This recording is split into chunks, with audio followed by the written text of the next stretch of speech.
ሊላሂ ወኢና ኢለይሂ ራጂዑን። በዚህ ምስሉ እንደምትመለከቱ የአላህን ቃል ቁርአን በአክሱም እንግዲህ ቀዳደዋል። እንዲሁም ደግሞ ጁማዓ ሶላት አሰግዱም ብሎ ሙስሊሞችን ሲያንገላቱ ሙስሊም ከሆንክ የሙስሊሞች ነገር ሊያሳስብ ይገባል።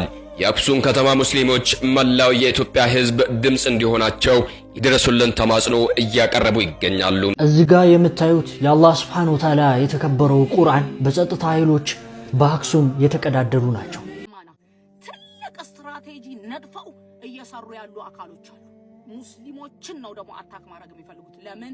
ድርድሩ በይፋ ጀምሯል። ሰበር የተባሉ በርካታ አዳዲስ ዜናዎችን ይዤላችሁ መጥቻለሁ። ኢስላማ እንደሚታወቀው በትግራይ ክልል የመስጂድና የመቃብር ቦታ ሲከለከሉ ዝም ተባሉ። ሂጃብ ለብሶ መማርን ሲከለከሉ አሁንም ዝም ተባሉ። እነሆ ዛሬ ላይ መንገድ ላይ ሸራ ዘርግተው ጁማን ሲሰግዱ ከለከሏቸው። فمن شرح الله صدره للإسلام فهو على نور من ربه السلام عليكم ورحمة الله وبركاته. سلام ودنا የተከበራችሁ ቻናል ተከታታዮች ባላችሁበት የአላህ ሰላም እዝነት ረድኤት ኢንሻአላህ ዛሬ እንግዲህ በጣም ወሳኝ እጅግ አስፈላጊ በሆነ ቪዲዮ ነው ተመለስኩላችሁ። ሁላችሁም ሼር ልታደርጉት ይገባል ማለት ነው። አክሱም ላይ እህት ወንድሞቻችን ሙስሊሞች በደል እየተፈጸመባቸው ነው የሚገኙት። ድምጽ ሆኖን ብለው ሁሉም እንግዲህ ድምጻቸውን እያሰሙ ይገኛሉ። በትላንትናው ዕለት ጁማዓ ነበረ። ጁማዓ ሶላት እንዳይሰግዱ ተከልክሏል። ገብተው ደግሞ ቁርአን ቀዳደዋል። ሱብሃንአላህ ብዙ ሙስሊም ወንድሞቻችን እህቶቻችን ሲደበድቡ እንዲሁም ደግሞ ለእስር ሲያዳርጓቸው ነበረ። ይህንን ቪዲዮ ለመላው ለሚመለከተው አካል እንዲሁም ደግሞ ለመላው ሙስሊሞች ልናዳርሰው ይገባል። እባካችሁ ቪዲዮዎችን እንመልከት። የተለያዩ ሰዎች ናቸው ይህንን ነገር የፖስቱት ማለት ነው። ሰላም ምንፈልግ ሰላም ወዳድነን ምንል ፍትሃዊነን ብለን ምናስብ የሁላችንም ሊመለከተን ይገባል። የሌሎች እምነት ሳይቀር ማለት ነው። የግድ ሙስሊም ልትሆኑ አይገባም ይሄን ነገር ለመቃወም ማለት ነው። አክሱም ላይ እየሰማን ያለ ነው። በተደጋጋሚ እንግዲህ ኒቃብ እንዳይለብሱ ሂጃብ እንዳይለብሱ መስጊድ እንዳይሰራ ብዙ ተግባራቶችን ሲከለክሉ ነበር። አሁን መስጊድ ውስጥ ገብተው ሶላት አሰግዱም እስከ ማለት ቁርአን እስከ መቀዳደድ ደረጃ የደረሱበት ሁኔታ ስለሆነ ይህንን ቪዲዮ እባካችሁ ሼር ሪፖስት ያደረግን ለብዙዎች ሼር እናድርገው። ኢንሻአላህ ቪዲዮውን በጋራ እንመልከት ምንድነው የተፈጠረው የሚለው ማለት ነው። እዚህ ጋር የምታዩት የአላህ Subhanahu Wa Ta'ala የተከበረው ቁርአን በጸጥታ ኃይሎች በአክሱም የተቀዳደሩ ናቸው። ኢና ሊላሂ ወኢና ኢለይሂ ራጂዑን።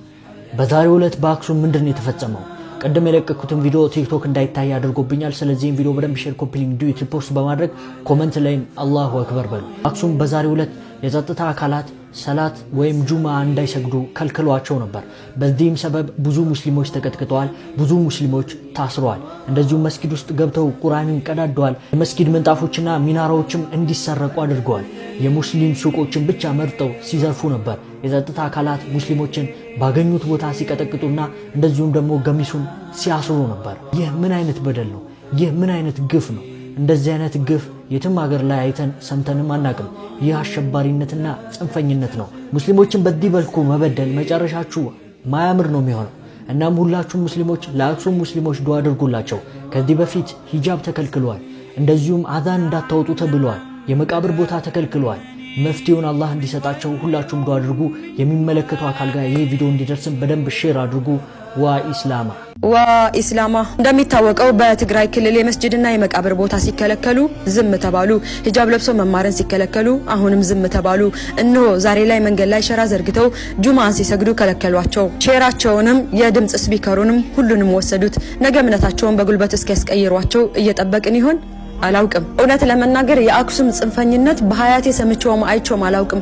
ትንሿ እስራኤል ማለት ትግራይ አክሱም ውስጥ ያለች ሀገር ናት። ሰው እንዴት በዚህ ልክ ጨካኝ ይሆናል? ሰው እንዴት በዚህ ልክ አረመኔ ይሆናል? እስላም ሰላም፣ ሙስሊሞች ሰላም ናቸው እየተባለ ሲሰበክባት የኖረችው ሀገር አሁን ላይ ፍትህ የት አለ? እባካችሁን ሁላችንም አንድ የምንሆንበት ሰዓት ላይ ነው። ሁላችንም ድምጻችንን ልናሰማ ይገባል። ትልቅ ስትራቴጂ ነድፈው እየሰሩ ያሉ አካሎች አሉ። ሙስሊሞችን ነው ደግሞ አታክ ማድረግ የሚፈልጉት። ለምን? ሙስሊም የዲኑን ነገር ወደ ኋላ እንደማይል ስለሚያውቁ፣ ሞትን እንደሚመርጥ ስለሚያውቁ። ይሄ ማንም የማይደራደርበት ነው። ዱርዬ ይሁን አጭበርባሪ ይሁን ከዲኗ የራቀች ሲሆን ከዲኑ የራቀ ይሁን እቺን ሰበብ ነው የሚፈልገው ለዲኑ መስዋዕት መሆን ያውቃል ምን እንደሚጠብቀው።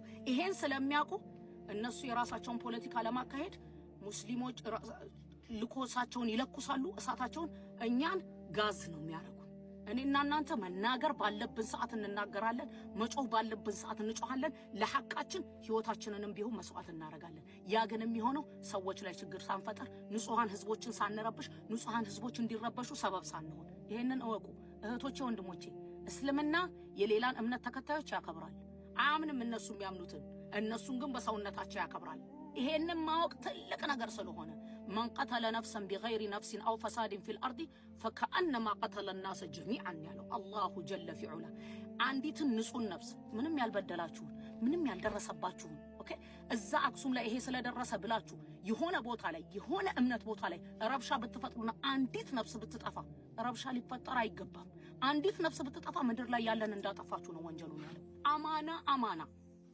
አማና በሃይማኖታቸው የሚጠይቃቸው አላህ Subhanahu Wa Ta'ala ነው እህቶቻችን ወንድሞቻችን ላይ ግፍ ደርሷል ይሄንን እንቃወማለን የደረሰውን ግፍ አክሱም ላይ ይሄንን እንቃወማለን ሌሎች ግን ሰሞኑን የሚያከብሩት የራሳቸው እምነት የክብር ስነ ስርዓታቸው አለ የሃይማኖታቸው የሚፈጽሙት ነገር አለ እህቶቼ ወንድሞቼ በዛ በተለኮሰው ተናዳችሁ የማይሆን ነገርን የሌላ እምነት ተከታዮች ላይ እንዳትፈጽሙ ግፉ የደረሰው አክሱም ላይ ነው አክሱም ላይ ለደረሰው መጠየቅ ባለብን መልኩ እንጠይቃለን ይሄንን እንዳትረሱ አማና ለምን ራሳችሁን ነው የምትበድሉት ማንንም አትበድሉ አንዲት ንጹህ ህዝብ ላይ ችግር ብትፈጥሩ የምትጠየቁት በሩሃችሁ ራሳችሁ ናችሁ አላሁ ረቡል ዒዛ በደልን ነፍሴ ላይ حرام አድርጋለሁ እንዳትበዳደሉ ብሏል ሙስሊም ከሆንክ የሙስሊሞች ነገር ሊያሳስብ ይገባል የአክሱም ከተማ ሙስሊሞች መላው የኢትዮጵያ ህዝብ ድምጽ እንዲሆናቸው ይድረሱልን ተማጽኖ እያቀረቡ ይገኛሉ በትግራይ ክልል በአክሱም ከተማ የሙስሊም ሴት ተማሪዎች ሂጃብ ካላወለቃችሁ አትማሩም በመባላቸው ከአንድ ዓመት በላይ ከትምህርት ገበታ ውጪ ሆነው መቆያታቸው ይታወቃል ጉዳዩ አሁን ላይ መፍትሄ ከማግኘት ይልቅ በአካባቢው ሙስሊሞች ላይ ሌላ አደጋ መደቀኑ ተገልጿል መሬት ተሰጠናችሁ ልትኖሩበት እንጂ መስጂድ ሰርታችሁ ልታሰግዱበት አይደለም ዛሬ በአክሱም ሙስሊሞች ላይ ምንድነው የተፈጠረው በከፍተኛ ሁኔታ መነጋገሪያ ነበረ ወደ 8 የሚደርሱ ምዕመናንም ጉዳት ደርሶባቸው የህክምና እርዳታ እየተደረገላቸው እንደሆነ እየተነገረ የሚገኘው የነገር የተፈጠረውም ዛሬ ሚያዝያ 2 በአክሱም ከተማ ሲሆን የጁማዓ ሰላት ለመስገድ የወጡ ሙስሊሞች ላይ እንዲሁም ደግሞ ተከራይተው ይሰግዱበት የነበር እንዳባ የተባለው መስጊድ ላይም የጸጥታ ኃይሎች በጫማቸው ወደ መስጊዱ ዘልቀው በመግባት የተለያዩ ጉዳቶችን አድርሰዋል እንዲሁም ደግሞ ቅዱስ ቁርአንንም ቀደዋል በኢማሞች እንዲሁም ደግሞ በምዕመናን ላይም ድብደባም መፈጸማቸው ጭምር እየተነገረ የሚገኘው በዚህ ድብደባም 8 ሰዎች አደጋ ደርሶባቸው የህክምና እርዳታ እየተደረገላቸው እንደሆነ ነው በአካባቢው ላይ የነበሩ የዓይን እማኞች እንደተናገሩት ከሆነም የድርጊት የተፈጸመው በከተማዋ የጸጥታ ኃይል ኃላፊ ሲመራ እንደነበረ ጭምር ነው መረጃዎች እየወጡ የሚገኙት እንዲሁም በጭማይ ደግሞ በመስጊዱ ላይ ማለት ነው ከፍተኛ የሆነ ጉዳት መድረሱ ጭምር እየተነገረ ይገኛል እንዲሁም ደግሞ የከተማዋ የእስልምና ጉዳዮች ከፍተኛ ምክር ቤት እንግዲህ ለሚመለከተው አካል እንደሳወቀ ጭምር እየተነገረ ይገኛል ይህም ማለት በኢትዮጵያ ውስጥ የነበረውን የሃይማኖት መቻቻል የሚሸረሽር እንደሆነ ጭምር አስተያየቶች እየተሰጡ ይገኛሉ የኢትዮጵያ ባል እንዲሁም በተጨማሪ ደግሞ የኢትዮጵያ በእስልምና እንዲሁም ደግሞ በክርስትና በኩል የነበሩ መቻቻሎችን የማይገልጽ እንደሆነ ጭምር አስተያየት ሰጪዎች እየተናገሩ ይገኛሉ ሁሌም ለሀገራችን ሰላም እና ከሰላም ጎን እንድንቆም ጭምር ጥሪ ማስተላለፍ ፈልጋለሁ በዚህ ጉዳይ ላይ አዳዲስ መረጃዎችን የማገኝ ከሆነ አጋራችኋለሁ በሌሎች አዳዲስ መረጃዎች በድጋሚ መመልስ አይቀርም ፕላስ ምልክቷን መጫናችሁን አትርሱ መልካም ምሽት ይሁንላችሁ ድርድሩ በይፋ ጀምሯል ሰበር የተባሉ በርካታ አዳዲስ ዜናዎችን ይዤላችሁ መጥቻለሁ እስከ መጨረሻው አብራችሁን ቆዩ በኢሳት ዓለም በሙሉ አይኑን ፓኪስታን ላይ ተክሏል ምክንያቱም ኢራንና አሜሪካ ታሪካዊ ድርድር እያደረጉ ይገኛሉ የኢራን የመጀመሪያ መደራደሪያ ሐሳብ ወይም የመጀመሪያ ጥያቄ ነበረው በኢራን አሸናፊነት ተጠናቋል እሱም ምንድነውና ሌላም በርካታ ነገሮች አሉ እስከ መጨረሻው አብራችሁን ቆዩ ኢራን የመጀመሪያ ድርድር ሐሳብ ወይም አሜሪካ በኢሳት የተቀበለችው በተለያዩ የዓለም ሀገራት የኢራን ንብረቶች ታግደው ወይም የኢራን ሀብት ታግደው ይገኛሉ በኳታርም ጭምር ባንኮች የታገዱ የኢራን ንብረቶች ሙሉ ለሙሉ እንዲለቀቁ የሚለው ሲሆን በዚህም አሜሪካ ተስማምታለች ኢራን አሸንፋለች በሌሎች የመደራደሪያ ሐሳቦች ላይ በኢሳት ድርድሩ የቀጠለ ሲሆን ኢራን ያው ባለፈው እንዳለችው የራሷ ቀይ መስመሮች ወይም ደግሞ አላስነካማ ያለቻቸውን መብቶች እንደምታስከብር ሁሉም እየገመተ ይገኛል የኢራን መንግስት ቃል አቀባይ ፋጢማ በኢሳት ተደራዳሪ ሉካችንን ወደ ፓኪስታን መላካችን ለድርድር ያለንን ቁርጠኝነት ያሳያል ነገር ግን አሁንም እጃችን ቃታ ላይ ነው ያው እኛ አናምናቸው ማለት ነው ወይም በማንኛውም ሰዓት ምንም ነገር ሊፈጠር ስለሚችል እንደባለፈው አንዘናጋም የሚል ሐሳብ ነው አሜሪካ እስራኤል ትቅደም የሚለው አጀንዳውን ካላቆመች ጦርነቱ ይቀጥላል የኢራን ምክትል ፕሬዝዳንት ሙሐመድ የአሜሪካ ተደራዳሪዎች ከቀጠናዊ ጥምረት ይልቅ የሀገር ውስጥ ፍላጎታቸውን ለማሟላት የሚንቀሳቀሱ ከሆነ ይህ ድርድር ለሁለቱም ሀገሮች ጠቃሚ